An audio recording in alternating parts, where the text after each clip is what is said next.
नमस्कार विद्यार्थी मित्रांनो, टीईटी परीक्षेसाठी सामाजिक शास्त्रे हा विषय आहे आणि या सामाजिक शास्त्रे या घटकाचा मी आपणास मार्गदर्शन करणार आहे। मी धुमाळ सर। सामाजिक शास्त्रे विषयामध्ये 4 विषय आहेत उपघटकात। एक आहे भूगोल 30 मार्क आहेत, दुसरा आहे इतिहास 20 मार्क आहेत आणि तिसरा आहे राज्यशास्त्र, त्याला 10 मार्क आहेत किंवा 11 मार्क आहेत। 1-2 मार्क इकडे होतील आणि चौथा विषय सामाजिक शास्त्रामध्ये मोडला जातो अर्थशास्त्र। अर्थशास्त्राचा विद्यार्थी मित्रांनो अभ्यास फक्त 10वी पर्यंत जे अर्थशास्त्र असेल पाठ्यपुस्तकामध्ये त्याचाच अभ्यास करा। त्याच्यासाठी फक्त 1-2 गुण आहेत, म्हणजे हा सामाजिक शास्त्रे हा विषय 60 मार्काला एकूण। आणि जे बीए बीएड आहेत, आर्ट घेऊन डीएड झालेले आहेत, अशा विद्यार्थ्यांना मार्क किंवा अंक मिळण्यासाठी हा विषय फारच उपयुक्त आहे। पण दुर्भाग्य असं आहे की इतिहास, राज्यशास्त्र हा विषय जास्त कोणासाठी असतो? वकिलासाठी असेल, परंतु राज्यशास्त्र इतिहासाकडे बघण्याचा पाठ्यपुस्तकामध्ये किंवा समाजामध्ये वेगळा दृष्टिकोन आहे। एक लक्षात घ्या विद्यार्थी मित्रांनो, इतिहास असेल किंवा राज्यशास्त्र असेल किंवा भूगोल असेल, भूगोल तर हा अवकाशावर आधारलेला, तसंच गणिती विषय असल्यासारखा आहे भूगोल। ते साचेबंद आहे भूगोल, पण इतिहास हा साचेबंद नाही। राज्यशास्त्र साचेबंद आहे, अर्थशास्त्र साचेबंद आहे। म्हणजेच ह्या 4 घटकामध्ये उपघटकामध्ये सामाजिक शास्त्राच्या या 4 उपघटकामध्ये फक्त आणि फक्त इतिहासच हा साचेबंद नसतो। कोण कधी कसला प्रश्न विचारतील हे सांगता येत नाही, पण गुण मात्र मिळू शकतात। कसे मिळू शकतात हे थोडक्यात प्रस्तावनेमध्ये मी सांगेन। सामाजिक शास्त्रामध्ये कसे मिळू शकतात तर एक तर काय करा, 5वी ते 9वी इतिहासाचे पाठ्यपुस्तक हे आपण नजरेखाली घातलं पाहिजे, त्याचं वाचन केलं पाहिजे आणि मग ढोबळ मानानं 1 लाइनर क्वेश्चन कशावर विचारले जातात हे धड्याच्या खाली सुद्धा असतच। तसेच तुम्हाला टीईटी परीक्षेला विचारले जाते। टीईटी परीक्षा ह्याचं ओझं घेण्यापेक्षा काय वाचावं आणि कसं आपण ट्रेंड व्हावं यासाठी शासनाने निर्बंध घातलेली ही परीक्षा आहे। ह्याचं ओझं न मानता थोडस आपण जर क्रियाशील राहिलं तर निश्चितच आपणाला यश मिळेल आणि आपलं नॉलेज सुद्धा वाढू शकेल। आणि ज्ञानासारखं पवित्र हे काहीच नाही आणि त्या दृष्टीनं या सामाजिक शास्त्र हा जो घटक आहे त्या घटकाचा आपण अभ्यास करणार आहोत। त्यातली त्यात उपघटक मी आज घेणार आहे इतिहासातला। मग इतिहासामध्ये पहिलं म्हणजे इतिहासामध्ये कशाचा अभ्यास आहे? प्राचीन काळ आहे, प्राचीन काळाची काही घराणी आहेत, प्राचीन धर्म आहेत, त्याचे संस्थापक आहेत। मग हा अभ्यासक्रम काही एका पाठ्यपुस्तकामध्ये नाही आणि म्हणून एक सूचना मी तुम्हाला दिलेली आहे की 5वी ते 10वी पर्यंतची इतिहासाची पुस्तकं वाचा। 5वीला परिसर अभ्यास असतो, त्याच्यात राज्यशास्त्र असतच। राज्यशास्त्रालाच आपण नागरिक शास्त्र असं पूर्वी म्हणत होतो। असू द्या, मला अध्यापनाचा अनुभव आहे, पण कितपत तुमच्या उपयोगी मी पडू शकतो हे मी पाहणार आहे। असू द्या, तर आज मी आधुनिक भारताचा इतिहास हा एक इतिहासातला पुन्हा उपघटक आधुनिक भारताच्या इतिहासातला एक पुन्हा प्रकरण आहे युरोपियनांचे भारतात आगमन. आधुनिक भारताचा इतिहास फक्त या युरोपियनांच्या आगमनामुळेच तेथूनच सुरू होतो. युरोपियनांचे आगमन येथूनच आधुनिक भारताचा इतिहास सुरू होईल. आता युरोपियन म्हटलं की युरोप खंडात अनेक राष्ट्र आहेत. सर्व राष्ट्र ख्रिस्ती धर्माची जवळजवळ आहेत. 90% राष्ट्र युरोप मधली ख्रिस्ती धर्माची आहेत आणि त्यांचा पवित्र ग्रंथ बायबल आहे. असू द्या, युरोपियन लोकांचं भारतात आगमन कसं झालं, तर कसे झाले हे पाहताना का झाले असावे बरे हे लक्षात घ्यायला पाहिजे. आगमन ते आलेच का भारतात, त्याला कारण होतं. एक ऐतिहासिक घटना घडली होती. कोणती ऐतिहासिक घटना घडली होती? 1453 म्हणजे 15व शतक आलं. 1453 मध्ये पूर्व युरोपचे साम्राज्य, याच्यातलं एक राजधानी होती आणि त्या राजधानीचं नाव आहे कॉन्स्टँटिनोपल. 1453 मध्ये तुर्क लोकांनी जिंकून घेतलं. आता कॉन्स्टँटिनोपल जिंकून घेतल्यामुळे काय परिणाम झाला, तर या कॉन्स्टँटिनोपल हे शहर भूमार्ग ह्या कॉन्स्टँटिनोपल शहरातून व्यापारासाठी आशिया खंडाकडे जाणारे सर्व भूमार्ग होते. म्हणजेच व्यापारी हे केंद्रच होतं कॉन्स्टँटिनोपल शहर. आणि या शहरातूनच आशिया खंडाकडे जाणारे भूमार्ग होते. कोणासाठी? युरोपसाठी. म्हणजेच या कॉन्स्टँटिनोपल शहरातूनच आशिया खंडामध्ये प्रवेश करावा लागत असे भूमार्गाने. भूमार्गाचे ते एक महत्वाचे केंद्र होते आणि ते तुर्काने जिंकून घेतलं. त्याचा परिणाम काय झाला? तुर्काने ते भूमार्ग, आशिया खंडाकडे जाणारे युरोपचे व्यापारी मार्ग, भूमार्ग काय केले? बंद केले तुर्काने. आणि म्हणून युरोपचा आशियाशी होणारा व्यापार हा काय झाला? ठप्प झाला. आता युरोपचा आशियाशी होणारा व्यापार ठप्प झाला. मग युरोपातील व्यापाऱ्यांना नवीन मार्गाची आवश्यकता भासू लागली.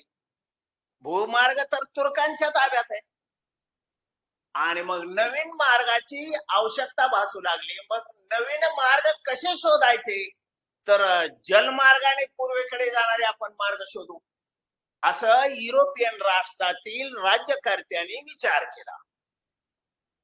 मग युरोपातील राष्ट्रांनी नवीन जलमार्ग शोधण्यासाठी, लक्षात घ्या, पूर्वेकडे जाणारे नवीन जलमार्ग शोधण्यासाठी काय दिलं? प्रोत्साहन दिलं. नवीन जलमार्ग शोधण्यासाठी प्रोत्साहन देणारी प्रमुख 2 राष्ट्र युरोपात होती. ती राष्ट्रे म्हणजे स्पेन आणि पोर्तुगाल. पोर्तुगाल आणि स्पेन ही 2 राष्ट्रे नवीन जलमार्ग शोधण्यासाठी आघाडीवर अग्रेसर होती. मग नवीन जलमार्ग शोधण्यासाठी प्रथमतः लक्षात घ्या, पोर्तुगाल मधील बार्थोलोम्यू डायस, इकडे लक्ष द्या. आता बार्थोलोम्यू डायस हा दर्यावर्दी म्हणजे साहसी खलाशी सागरावर प्रवास करणारा बार्थोलोम्यू डायस हा 1487 मध्ये नवीन जलमार्ग शोधण्यासाठी त्यातली त्यात आशिया खंडाकडे आणि पुन्हा भारताकडे जाणारा जलमार्ग शोधण्यासाठी निघाला. कधी? 1487 मध्ये. हा पोर्तुगीज खलाशी होता. त्याला पोर्तुगालच्या राजसत्तेने मदत केलेली होती. पूर्वेकडे जाणारा त्याला जलमार्ग शोधायचा होता. परंतु सागरावर प्रवास करत करत हा दक्षिण आफ्रिकेच्या दक्षिण टोकावर येऊन पोहोचला. आफ्रिका खंडाच्या दक्षिण टोकावर येऊन पोहोचला. जिथं तो पोहोचला ते ठिकाण होतं, लक्षात घ्या, केप ऑफ गुड होप. म्हणजे केप ऑफ गुड होप पर्यंत कोण पोहोचला? Bartholomew Dias. तो पुढे आलाच नाही, त्याला पूर्वेकडे जाणारा जलमार्ग शोधता आला नाही. मग आता इथे एक लक्षात घ्यायचं, दक्षिण आफ्रिकेचं टोक युरोपियनांना माहीत झालं. कोणामुळे? त्या पोर्तुगीज खलाशामुळे. कोणता खलाशी? बार्थोलोम्यू डायस आहे बरं का, इथं हायच झालाय, हे लक्षात ठेवा. डायस लिहिण्याच्या ऐवजी हा लिहिण्यात आलेलं आहे, हे चुकीचं अक्षर आहे. बार्थोलोम्यू डायस याने केप ऑफ गुड होपचा शोध लावला असं म्हटलं जातं. मग शोध लावला याचा अर्थ काय? याचा अर्थ तो युरोपियनांना भाग माहीत झाला. म्हणजे पूर्वी काय तो भाग नव्हता का? होता. परंतु भौगोलिक शोध कोणामुळे लागला? केप ऑफ गुड होपचा, आफ्रिकेच्या दक्षिण टोकाचा. ह्यालाच बघा दुसरं नाव आहे, आशेचे भूशिर. आशेचे भूशिर कोणी शोधून काढलं? म्हणलं की बार्थोलोम्यू या पोर्तुगीज खलाशाने. कधी शोधून काढलं? 1487 मध्ये. त्याला पूर्वेकडे जाणारा जलमार्ग शोधता आला नाही. नंतर बघा, मग जलमार्ग पूर्वेकडे जाणारा शोधण्याचा क्रम हा चालूच होता. मग स्पेन मधील कोलंबस नावाचा दर्यावर्दी पूर्वेकडे जाणारा किंवा भारताकडे जाणारा जलमार्ग शोधण्यासाठी 1492 मध्ये निघाला. हा स्पॅनिश खलाशी होता. मगाशी सांगितलंय तुम्हाला की जलमार्ग शोधण्यामध्ये दोनच युरोपातील राष्ट्रे आघाडीवर होती. प्रथम, नंतर आली बरीच. मग हा स्पॅनिश खलाशी भारताच्या शोधासाठी निघाला.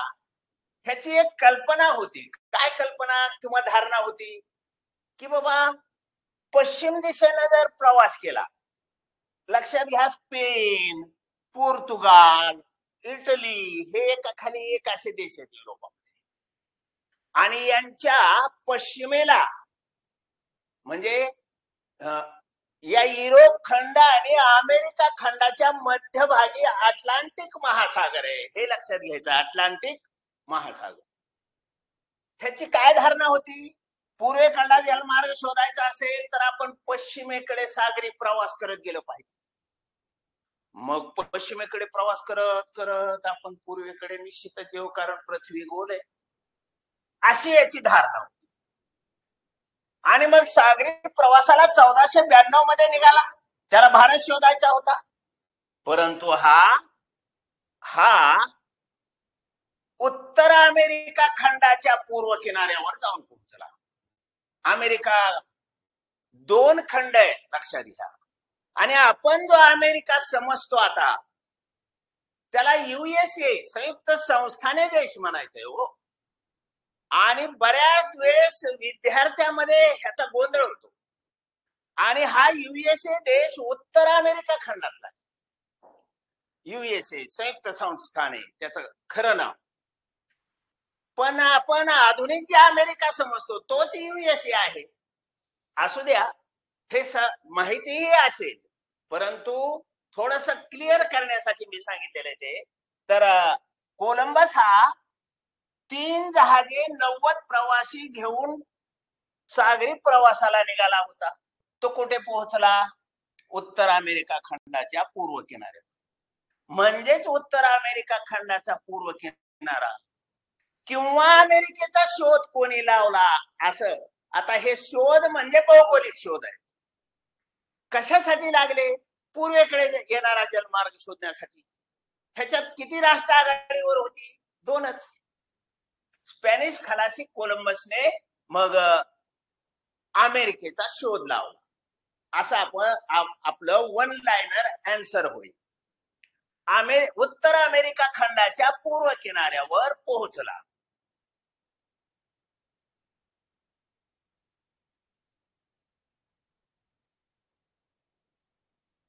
आता लक्षात घ्या, तिसरा खलाशी आहे. खलाशी म्हणजे दर्यावर्दी. युरोपातल्या सगळ्याच राष्ट्रांनी दर्यावर्दीना उत्तेजन दिलं होतं जलमार्ग शोधण्यासाठी. जलमार्ग शोधण्याची आवश्यकता का भासू लागली? कॉन्स्टँटिनोपल शहरातून जाणारे भूमार्ग किंवा खुष्कीचे मार्ग बंद केले होते कोणी? तुर्कांनी. तिसरा खलाशी आहे. कुठला खलाशी आहे? इटली मधला इटालियन खलाशी. लक्षात घ्या, इटालियन असो, स्पॅनिश असो, पोर्तुगीज, हे शब्द हे विशेषणाचे शब्द आहेत. आणि ते कोणत्या देशातले, ही विशेषणं कोणत्या देशाच्या रहिवाशाची हे लक्षात येते आपल्याला. तर तिसरा खलाशी पूर्वेकडील जलमार्ग शोधण्यासाठी निघाला अमेरिगो वेस्पुसी. हा 1495 मध्ये निघाला. आणि एक सागरी, तोही बघा, इटाली, स्पेन, पोर्तुगाल हे शेजारील देश आहेत. आणि मग हाही अटलांटिक महासागरात प्रवास करत आला. आणि कोलंबस ज्या मार्गाने गेला होता त्याच मार्गाने पुन्हा तो कोणत्या खंडाच्या पूर्व किनाऱ्यावर पोहोचला? उत्तर अमेरिका खंडाच्याच पूर्व किनाऱ्यावर पोहोचला. आणि ह्याला माहित झालं, म्हणजे अमेरिगो वेस्पुसीला माहित झालं किंवा हा भारताचा किनारा नाही किंवा आशिया खंडामध्ये आपण पोहोचलेलो नाही, हा वेगळ्याच खंडाचा किनारा आहे, हे त्याने प्रथम जाहीर केलं. आणि म्हणून त्याच्या नावावरून अमेरिका खंडाला काय नाव पडलं? अमेरिका हे नाव पडलं. म्हणजेच अमेरिकेचा शोध प्रथम लावला कोणी? कोलंबसाने. आणि त्या भूभागाला अमेरिगोच्या नावावरून काय नाव पडलं? अमेरिका. असू द्या. पुढं चौथा खलाशी निघाला. कशासाठी? पुन्हा तोच प्रश्न, तेच वाक्य लक्षात ठेवा. जरी रिपीट आपण वाक्य ऐकलं असेल तरी ते दृढीकरणासाठी मी बोलतोय, हेही लक्षात घ्या. आता चौथा खलाशी निघाला पोर्तुगाल मधूनच. बघा, पहिलं वाक्य मी सांगितलं होतं जेव्हा जलमार्ग शोधण्यामध्ये 2 राष्ट्र आघाडीवर आहेत, तिसरं एक आलं होतं इटाली.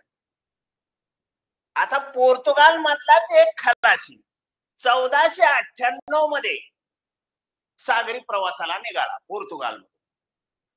पण हा वास्को द गामा हा चौथा खलाशी आहे, पोर्तुगीज खलाशी आहे. आणि त्यानं काय केलं? अटलांटिक महासागरातून तो दक्षिण आफ्रिकेपर्यंत आला अगोदर, म्हणजे केप ऑफ गुड होप पर्यंत आला, आफ्रिकेच्या दक्षिण टोकापर्यंत.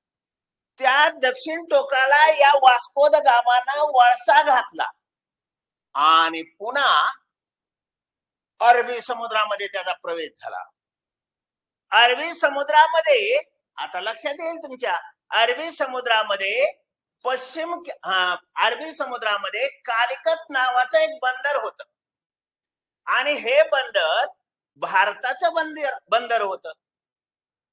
तर कालिकत बंदरामध्ये हा 20 मे 1498 ला पोहोचला. आफ्रिकेच्या दक्षिण टोकाला म्हणजे केप ऑफ गुड होपला वळसा घालून तो कालिकत बंदरात पोहोचला. आता भारतात पोहोचला म्हणजे आशिया खंडात तो पोहोचला अरबी समुद्रातून. मग भारताच्या भूमीवर, लक्षात ठेवा, पाय ठेवणारा पहिला युरोपीय खलाशी कोण असा? वन लायनरला प्रश्न आला तर भारताच्या भूमीवर पाय ठेवणारा पहिला युरोपीय खलाशी कोण आहे? Vasco the gamma. यानं कशाचा शोध लावला? यानं कशाचा शोध लावला? पूर्वेकडे जाणारा जलमार्ग, म्हणजे आशिया खंडाकडे जाणाऱ्या जलमार्गाचा शोध लावला. आणि मग युरोप खंडाचा व्यापार जलमार्गाने सुरू झाला. जो बंद पडला होता, ज्या भूमार्गामुळे अडथळा निर्माण झाला होता व्यापारात. तुम्ही म्हणाल मग प्राचीन भारत आणि युरोपमध्ये व्यापार, भारत आणि युरोपमध्ये व्यापार अगोदर चालत नव्हता का? प्राचीन काळापासून चालत होता. पण कोणत्या मार्गे? कॉन्स्टँटिनोपल शहरामार्गे. कॉन्स्टँटिनोपल कोणाची राजधानी? पूर्व युरोप साम्राज्याची. आणि ती कोणी जिंकली होती? तुर्कांनी. तर अशा रीतीनं कालिकत बंदरात हा येऊन पोहोचला. ज्यावेळेस वास्को द गामा कालिकत बंदरात आला त्यावेळेस तिथं राजा झामोरीन होता. झामोरीन राजा होता आणि त्या झामोरीननं त्याचं स्वागत केलं. हिंदू राजा होता झामोरीन. आणि मग त्याला व्यापारासाठी वखारी व्यापारासाठी सवलती दिल्या कोणी? झामोरीन राजाने. आणि अशा रीतीनं पोर्तुगीजांच्या प्रथम वखारी आमच्या देशामध्ये, वखारी म्हणजे व्यापारी ठाणी, प्रथम आमच्या देशामध्ये स्थापन झाली. आता ह्याच्यानंतर म्हणजे एक लक्षात घ्या, युरोपियनांचं आगमन झालं. प्रथम युरोपियन भारतामध्ये, भारताच्या भूमीवर कोण आलेला आहे? पोर्तुगीज खलाशी वास्को द गामा. आणि त्याला सवलती व्यापारी कोणी दिल्या? हिंदू राजा झामोरीननं दिल्या. त्याचं स्वागत केलं. आणि मग व्यापारासाठी सवलती दिल्यानंतर व्यापारासाठी पोर्तुगीज लोकांनी वखारी स्थापन केल्या भारतामध्ये. वखारी या शब्दाचा अर्थ काय लक्षात घ्या, तर व्यापारी ठाणी किंवा व्यापारी ठाणे टाकण्यासाठी जागा दिल्या. आणि मग अशा रीतीनं प्रथमतः पोर्तुगाल आणि भारत यांचा व्यापार जलमार्गाने सुरू झाला. याच्यानंतर शेवटचा एक खलाशी घेतो, ज्यानं काय केलंय बघा. फर्डिनांड मॅगेलान हा पोर्तुगीजच खलाशी होता. हा पोर्तुगीज खलाशी 1599 ते 1522 पर्यंत यांनी सागरी सफर केली. पण ह्याचा हेतू हा जलमार्ग शोधण्याचा नव्हता, हे लक्षात ठेवा. वन लायनरला क्वेश्चन विचारला जाईल, पहिली पृथ्वी प्रदक्षिणा सागर मार्गे किंवा समुद्र मार्गे कोणी केली, असा जर प्रश्न आला तर पहिली पृथ्वी प्रदक्षिणा पूर्ण करणारा खलाशी कोण आहे? पोर्तुगीज खलाशी आहे, फर्डिनांड मॅगेलान.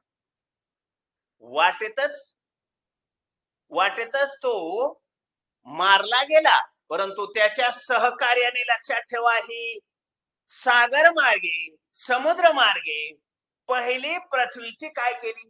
प्रदक्षिणा पूर्ण केली. आणि त्याच्या नावावरून एक समुद्र धुनीला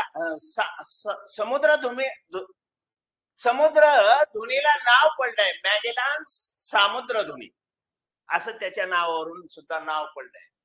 आणि एवढंच या ठिकाणी लक्षात ठेवायचं की भौगोलिक शोध लागले कशासाठी? जलमार्ग शोधण्यासाठी. जलमार्ग कोणत्या खंडाकडे जाणारे शोधाचे होते? आशिया खंडाकडे. आणि मग इथूनच ह्या भौगोलिक शोधामुळेच भारतामध्ये मग अनेक युरोपियन लोक आले. प्रथमतः पोर्तुगीज आले, नंतर मग एक क्रम सुरू झाला. युरोपातले लोक व्यापारासाठी आशिया खंडातील देशाकडे येऊ लागले. त्यात भारताकडे यांना आकर्षण होतं. एक लक्षात ठेवायचं, युरोप आणि भारत यांच्यामध्ये जे प्राचीन काळापासून व्यापार चालत होता, तो व्यापार किफायतशीरच होता. किफायतशीर होता. त्याचप्रमाणे मसाल्याच्या पदार्थांचं आकर्षण युरोपीय व्यापाऱ्यांना होतं. त्याच्यातून फार मोठा नफा मिळत असे. म्हणून युरोपियन व्यापाऱ्यांनी तिथल्या राजसत्तेची मदत घेऊन जलमार्ग शोधण्यासाठी प्रयत्न केले. आणि कोणी केले तर त्याच्यात मी 5 भौगोलिक संशोधकाची नावं सांगितलेली. पुन्हा एकदा थोडक्यात सांगेल. बार्थोलोम्यू डायस हा पहिला पोर्तुगीज खलाशी आहे, ज्याने काय केलंय? केप ऑफ गुड होपचा शोध लावला. नंतर कोलंबस अमेरिकेचा शोध लावला. अमेरिगो व्हेस्पुसी हा याच्या नावावरून, तो सुद्धा अमेरिका खंडाच्या पूर्व किनाऱ्यावरच पोहोचलाय. त्याच्या नावावरून अमेरिका खंडाला अमेरिका नाव मिळालं. नंतर वास्को द गामा हा पहिला युरोपीय खलाशी होता, ज्याने भारताच्या भूमीवर पाय ठेवला प्रथम.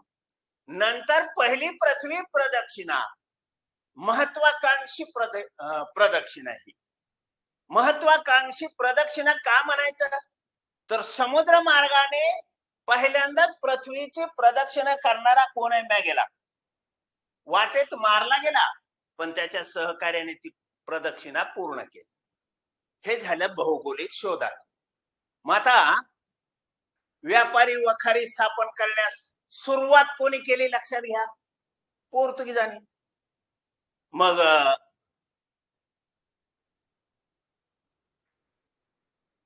आता भौगोलिक शोधाचे परिणाम काय झाले भौगोलिक शोध लागले ना मग भौगोलिक शोधाचे परिणाम आता हे सगळे भौगोलिक शोध 15व्या शतकातच लागलेत लक्षात घ्या पृथ्वी प्रदक्षिणात फक्त 16व्या शतकात भौगोलिक शोधाचा परिणाम काय झाला असेल जगावर झाला अमेरिका आशिया आफ्रिका या खंडांमध्ये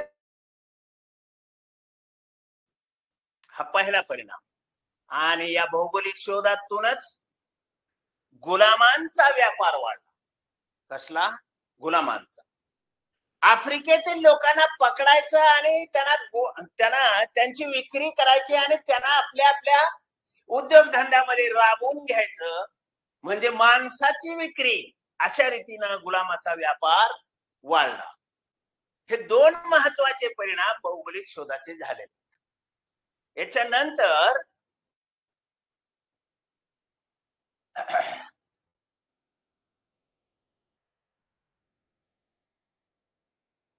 आता बघा प्रथमतः आपल्या देशामध्ये किंवा भारतामध्ये आशिया खंडामध्ये कोण आलेले पोर्तुगीजांनी वखारी कुठे स्थापन केले अगोदर भारतात अगोदर वखारी स्थापन झाले त्यांच्या व्यापारासाठी वखार म्हणजे व्यापारी ठाणं कालिकत इथं प्रथम कोचीन नंतर भारतात हे ठिकाण आहे भारताच्या पश्चिम किनाऱ्यावरील गोवा दीव दमण या ठिकाणी आपल्या पोर्तुगीजांनी काय केल्या वखारी स्थापन केल्या एक लक्षात घ्या इथं लक्षात येईल हे गोवा आपल्या भारताचं सर्वात लहान राज्य आहे 2च जिल्हे आहेत गोव्यामध्ये सर्वात लहान राज्य आहे आणि गोवा हे भारतात कधी समाविष्ट झालाय 1961 ला हे बी लक्षात घ्यायला पाहिजे सर्वात शेवटी 1961 ला गोवा पोर्तुगीजाकडून भारतानं घेतलाय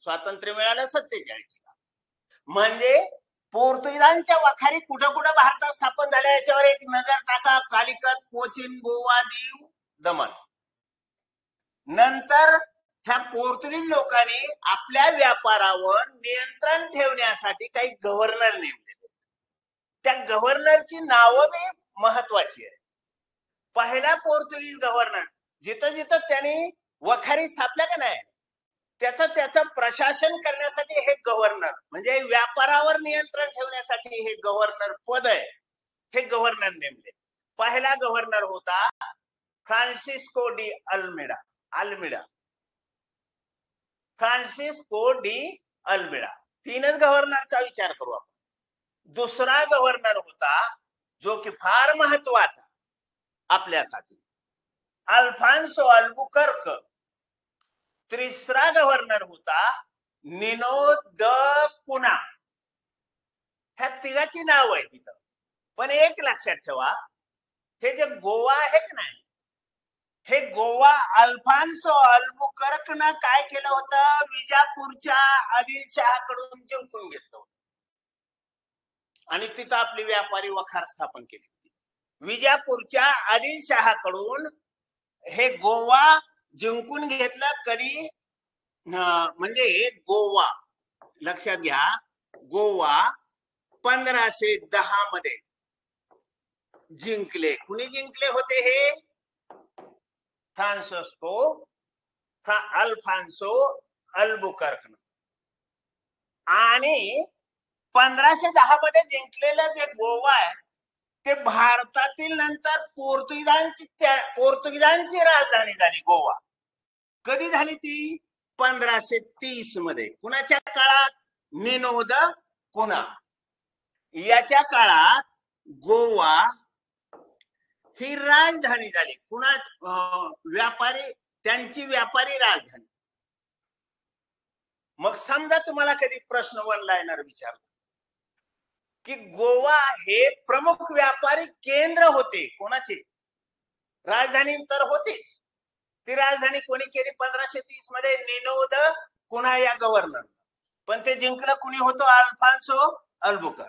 म्हणजे हे गव्हर्नर कधी कधी युद्ध सुद्धा करत, लक्षात घ्या, प्रशासन बी करत, आपल्या व्यापारावर नियंत्रण बी ठेवत, आणि अशा रीतीनं गोवा हा पोर्तुगीजांच्या ताब्यात आलेला होता. पहिलं व्यापारी केंद्र कोणतं होतं? कोचीन, पोर्तुगीजांचं.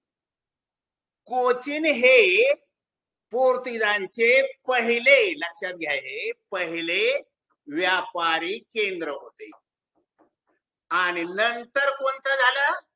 गोवा हे प्रमुख व्यापारी केंद्र झालं. तर अशा रीतीनं भारतामध्ये ह्या पोर्तुगीजांच्या वखारी स्थापन झाल्या. म्हणजे युरोपियनांचा शिरकाव झाला. हा शिरकाव चंचू प्रवेश आहे म्हणू आपण.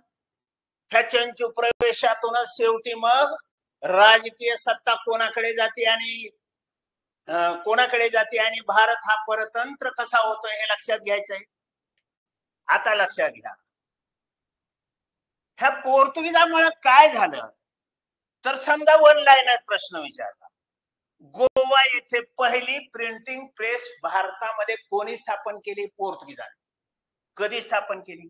1556 मध्ये. तसंच बघा, ह्या पोर्तुगीजामुळे झालं काय, भारतामध्ये तंबाखूची लागवड कधी नव्हती. वाईट गोष्ट आहे ही. तंबाखूचा व्यापार सुद्धा पोर्तुगीजामुळेच भारताशी झालेला आहे प्रथम. आणि एक ग्रंथ सुद्धा लिहिला हो. आता पहिली प्रिंटिंग प्रेस कोणी काढली? पोर्तुगीजाने. कधी काढली? 1556 मध्ये. आणि ह्याला जोडून एक लक्षात ठेवा, 1557 मध्ये पहिले पुस्तक छापले गेले. कुणी छापले? हे पोर्तुगीजांनीच 1557 मध्ये. तोपर्यंत आपल्या भारतामध्ये पुस्तकं नव्हती, प्रिंटिंग प्रेस नव्हती. म्हणजे ही युरोपियनाची देणगी आहे. असू द्या, ह्या पोर्तुगीजामुळे अजून काय झालंय, एक औषधी वनस्पतीवरला एक ग्रंथ आहे. तो कोणी लिहिला? वनस्पतीवरला ग्रंथ, औषधी ग्रंथ आहे. द गार्सिया, नाव जरा वेगळं वाटतं आपल्याला, द गार्सिया ओर्ता याने औषधी ग्रंथ लिहिला आणि तो फार नंतर उपयोगी पडला. अशा रीतीनं पोर्तुगीजांचा शिरकाव आपल्या देशामध्ये झाला. त्यांच्या व्यापारामुळे काही चांगल्या गोष्टी झाल्या आणि व्यापारी दृष्ट्या आता बघा, नुकसान काय झालं या पोर्तुगीजामुळे. आपल्या इथं जो जहाज बांधणीचा धंदा होता ना, तो जरा ऱ्हास पावला. जहाज बांधणीच्या उद्योगाला उतरती कळा लागली, भारतातल्या जहाज बांधणीच्या उद्योगाला. हा एक दुष्परिणाम झाला. असू द्या, तर अशा रीतीनं पोर्तुगीजांचा भारतात शिरकाव झालेला आहे. याच्यानंतर वखारी बघू आपण. डच लोक आहेत. आता तुम्ही म्हणाल डचाचं काय नाव सुद्धा आतापर्यंत आम्ही ऐकलेलं नाही. हे डच लोक कोणाला म्हणायचं? हे युरोपियनच आहेत. हे हॉलंडच्या रहिवाशांना डच म्हणतात. कोणता देश? युरोप मधला हॉलंड. ह्या हॉलंडच्या रहिवाशांनी काय केलं होतं लक्षात घ्या, तर 1602 मध्ये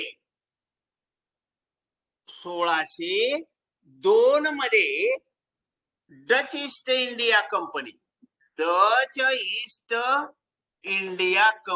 स्थापन केलेली होती हॉलंडच्या रहिवाशांनी, व्यापाऱ्यांनी. त्यातली डच ईस्ट इंडिया कंपनी कोणाची? डचांची. डच म्हणजे कुठले रहिवासी? हॉलंड मध्ये. आज त्या हॉलंडला नाव काय? नकाशामध्ये हॉलंड नाव येणार नाही, नेदरलँड आहे. हॉकीची टीम असते चांगली, खूपच चांगली हॉकीची टीम आहे नेदरलँड. भारताची बी आहे. मग 1602 मध्ये या डच लोकांनी डच ईस्ट इंडिया कंपनी स्थापन केली होती व्यापारासाठी. कुठल्या खंडाबरोबर व्यापार करायचा? आशिया खंडाबरोबर. त्यातली त्यात आकर्षण कोणत्या देशाचं? भारत देशाचं. भारताबरोबर व्यापार करण्यासाठी डच ईस्ट इंडिया कंपनी स्थापन केली.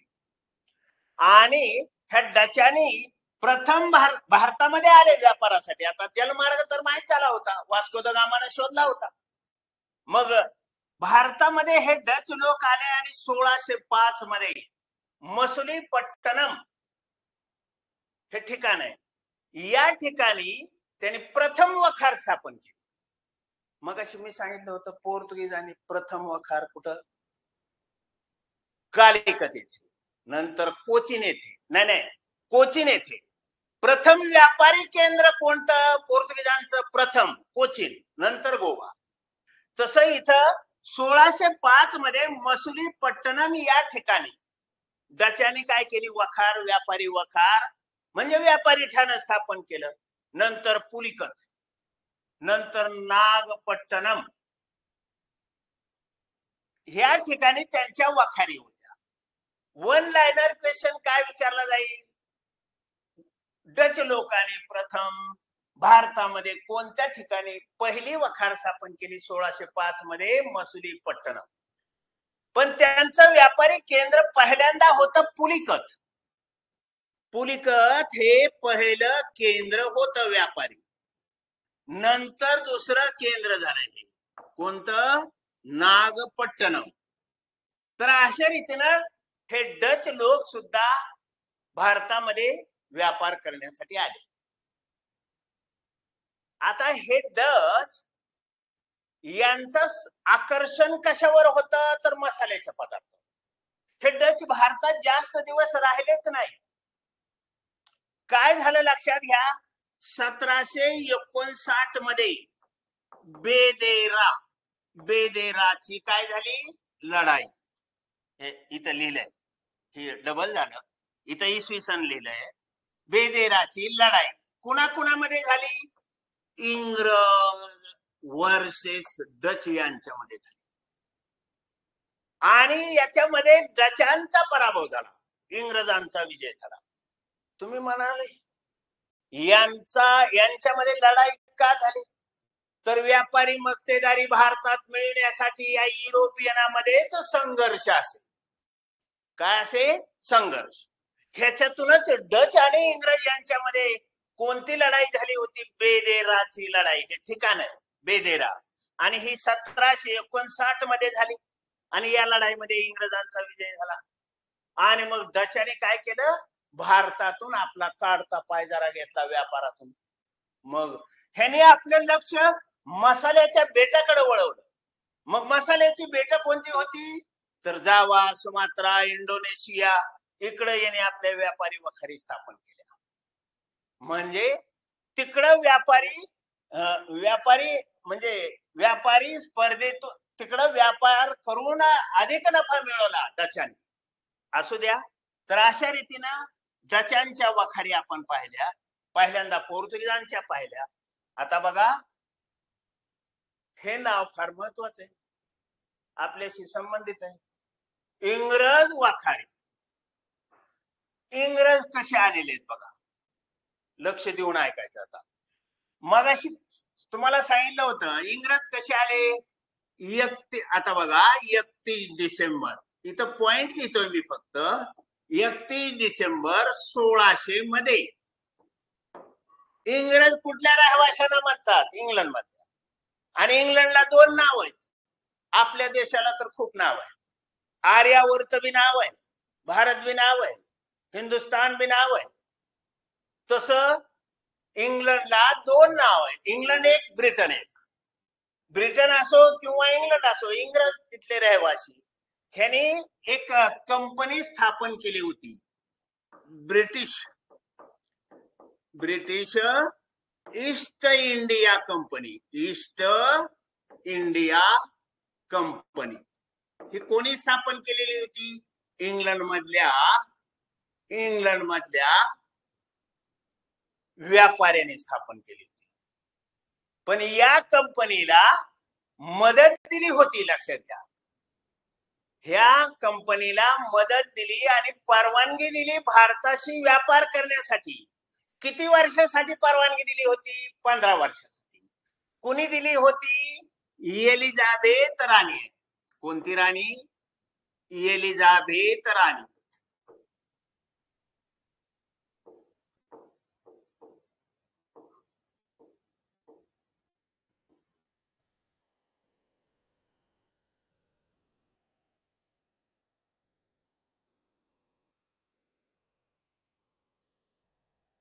शुभम, हे शुभम, शुभम,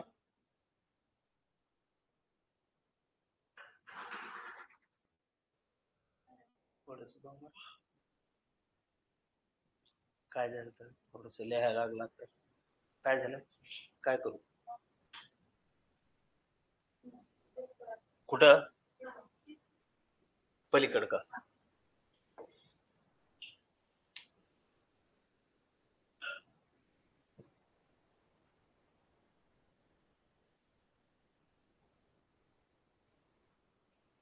हा आला. अरे वर वर सर कोण? हे पुढंच आहे ना.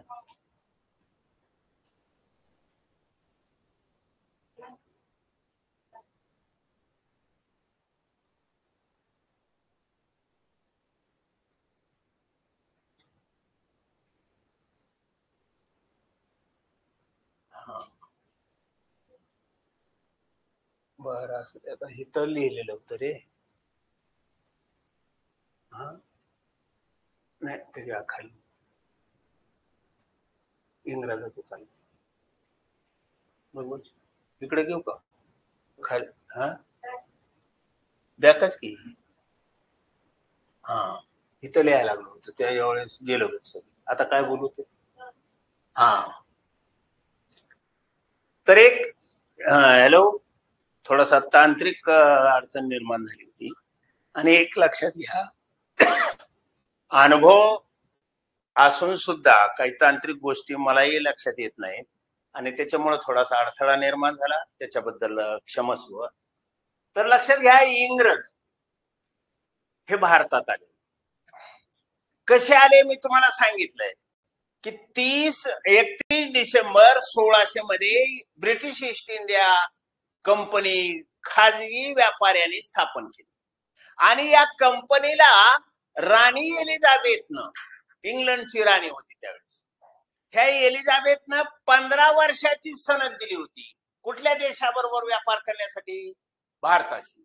सनद म्हणजे अधिकार दिला होता. आणि मग ही व्यापारी खाजगी व्यापारी कंपनी, ह्याच्यामध्ये शासनाचे म्हणजे सरकारचे सुद्धा काही सदस्य होते ह्या कंपनीमध्ये. आणि मग ही कंपनी भारताशी व्यापार करण्यासाठी आली. आता ह्याने कुणाचा आदर्श घेतला होता? पोर्तुगीज लोकांचा, पुन्हा डच लोकांचा. नंतर आले ते इंग्रज. लक्षात ठेवा, म्हणजे इंग्रज अगोदर आले नाहीत आपल्या देशामध्ये. मग त्यांनी भारतामध्ये व्यापार करण्यासाठी आल्यानंतर प्रथमतः दक्षिण भारतामध्ये, भारताचे 2 भाग आहेत एक लक्षात ठेवायचे. दक्षिण भारतामध्ये मसुलीपट्टणम येथे प्रथमतः व्यापारी वखार स्थापन केली. प्रथम इंग्रजांनी कुठे व्यापारी वखार स्थापन केली? मसुलीपट्टणम येथे. नंतर बघा, व्यापारी वखारी कुठे स्थापन केल्या? हे महत्वाची आहे. 1613 मध्ये सुरत येथे. आता हे ठिकाण गुजरात मधलंय. 1651 मध्ये बंगालमधील हुगळी येथे. बंगालमधील हुगळी येथे. आता हे 3 ठिकाणं महत्वाची परीक्षेसाठी. कशामुळं? तर इंग्रजांनी प्रथम भारतात कोठे वखार स्थापन केली म्हटलं? प्रथम दक्षिणेकडे कोठे? मसुलीपट्टणमला. आणि पश्चिमेकडे कोठे? 1613 मध्ये सुरत येथे. आणि नंतर हुगळी, त्याचप्रमाणे कलकत्ता, मुंबई, मद्रास ह्या ठिकाणी अनेक ठिकाणी इंग्रजांनी व्यापारी वखारी स्थापन केल्या. आणि नंतर भारतामध्येच सत्ता स्थापन केली. व्यापारी स्पर्धा निर्माण झाली युरोपियामध्ये. देश आमचा आणि या देशामध्ये व्यापाराचं श्रेष्ठत्व किंवा मक्तेदारी मिळवण्यासाठी या युरोपियनातच आपल्या देशामध्ये स्पर्धा सुरू झाली. त्याच्यातून युद्ध झाली. मग आता एक युद्ध पाहिलं होतं आपण बघा, डच आणि इंग्रज यांच्यामध्ये बेदेराची लढाई झाली. नंतर डचाने आपला काढता पाय घेतला आणि इंडोनेशियाकडे व्यापार सुरू केला, जावा, सुमात्रा, मसाल्याच्या बेटात. परंतु इंग्रज लोकांनी प्रथमतः भारतात मसुलीपट्टणम, सुरत, हुगळी या ठिकाणी वखार स्थापन केली. मद्रास, मुंबई या ठिकाणी वखारी स्थापन झाल्या. आता फ्रेंच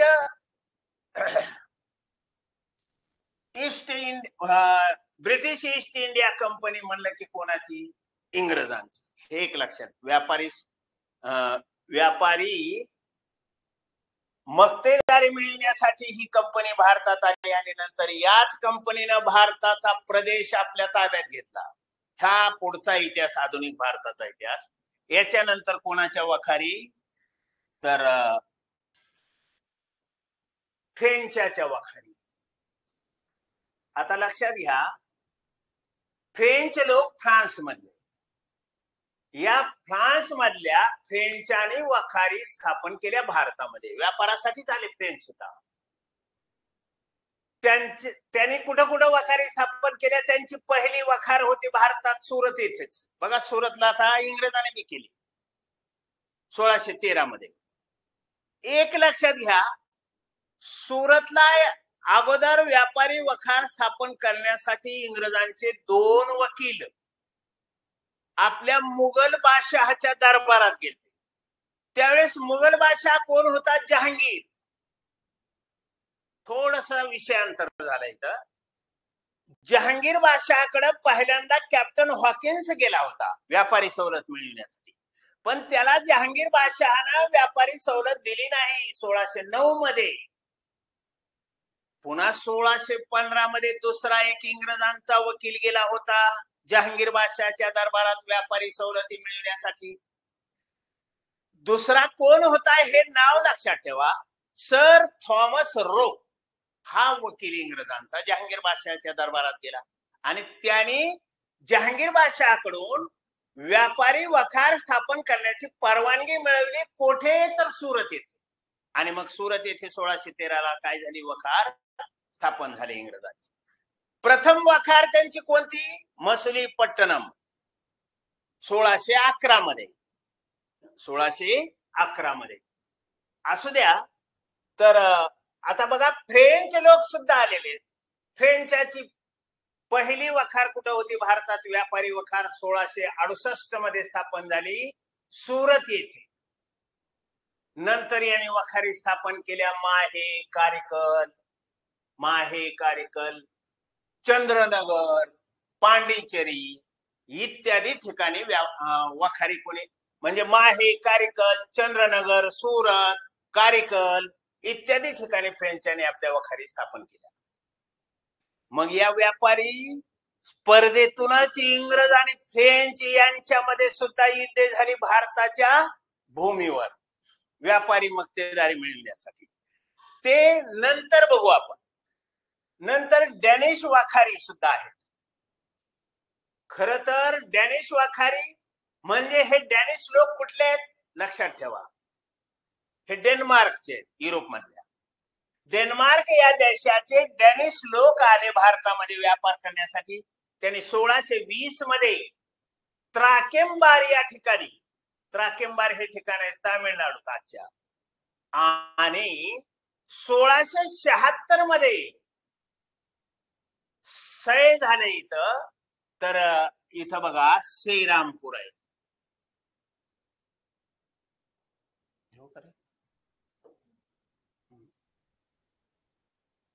श्रीरामपूर इथं, बंगाल मधल्या श्रीरामपूर इथं त्यांनी काय केली? वखार स्थापन केली. डॅनिश लोक 1600. आता डॅनिश लोकांनी काय केलंय लक्षात घ्या. 1616 मध्ये चालतंय का लिहिलं?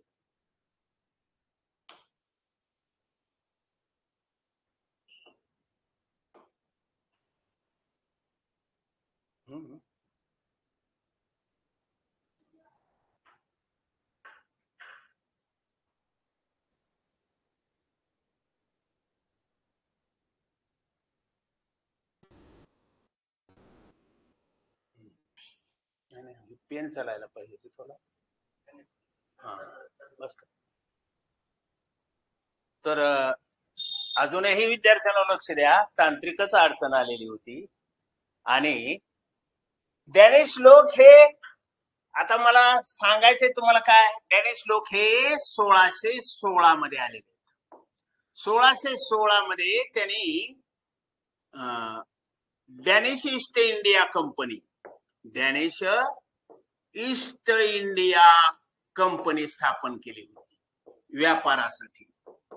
आणि ह्या कंपनी मार्फत हे डॅनिश लोक भारतात आले आणि त्यांनी 1620 मध्ये त्राकेंबार इथं पहिली वसाहत स्थापन केली. नंतर बघा सेरामपूर, सै नाही, सेरामपूर या ठिकाणी बंगालमधलं ठिकाण आहे.